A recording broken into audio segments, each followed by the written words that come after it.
Those are Republican governors he was alluding to. We have a Democratic governor now in Governor Matt Meyer from the state of Delaware joining us live. He's a former public school math teacher himself. Welcome, Governor.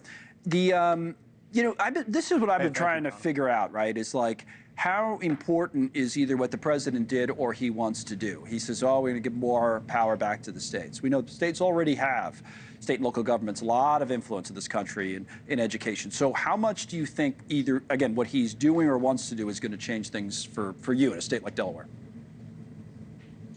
Well, Connell, like a lot of things, we're just hoping we stop cutting the bullshit and, instead of cutting education. We're in a place where we don't really know what's going on.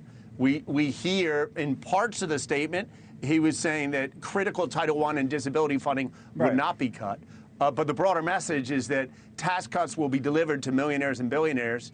And the way he's getting there is by cutting Department of Education. So we're trying to figure out, what are you cutting from? We in Delaware depend on $377 million of federal assistance to provide equal education to kids being raised in poverty, equal education to kids with disabilities. They're telling us the money's not going away. So we're trying to figure out what this means. Well, I mean, no, I get it. But if you look, like I have it on my tablet now, look at this government spending by department. So if he's going to keep the key programs in place, you see at where the Department of Education actually is on this list to begin with, right, is already pretty low. Here it is, 3% right there, where you see like Health and Human Services, Social Security Administration, they all spend far more. So if he's cutting the key services, and let me play a quick clip. This is the president talking about what you said, some of these, what I think people are the most worried about, the core programs that the federal level, at the Federal Department of Education administers. This is what President Trump actually said. Listen.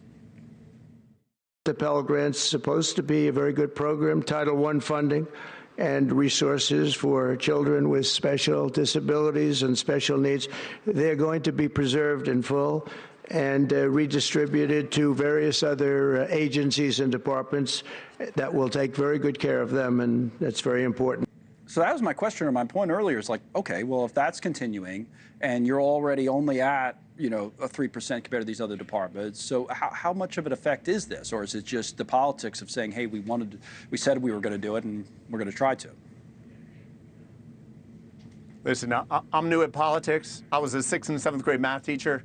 I don't listen to all the political stuff. I watch the math, and the math isn't adding up to us. In what way? Like you just showed, it's 3%. Okay.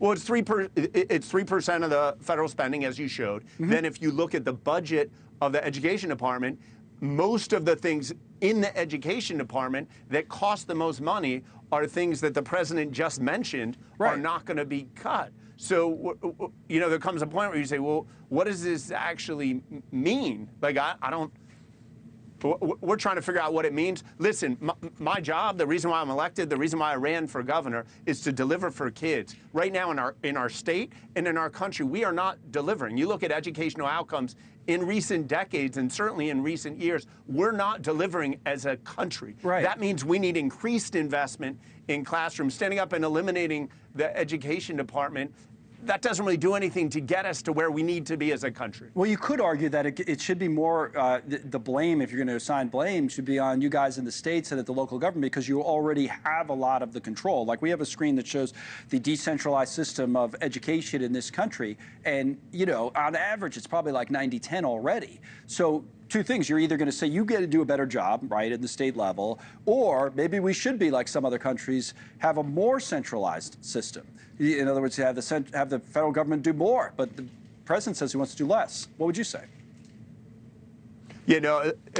Listen, I appreciate that, and I appreciate the critical role states play right now. I would argue that the role of governor right now in the age of Trump is more important than ever. As a classroom teacher, I think if we truly want to fix educational outcomes in our country, it starts with getting resources to classrooms, however that may be, whether they come from the federal government, whether they come from the state government. I'm not hearing that from our president. What I'm hearing is this getting cut and that's getting cut, and we're going to try to preserve this program and that program. That doesn't answer our fundamental question that we need to be asking in communities across this country, was how do we actually improve the safety and educational outcomes in the classrooms in our schools? Well, Thanks so much for watching. Just go to joinnn.com to find News Nation on your television provider. And don't forget to click the red subscribe button below to get more of News Nation's fact-driven, unbiased coverage.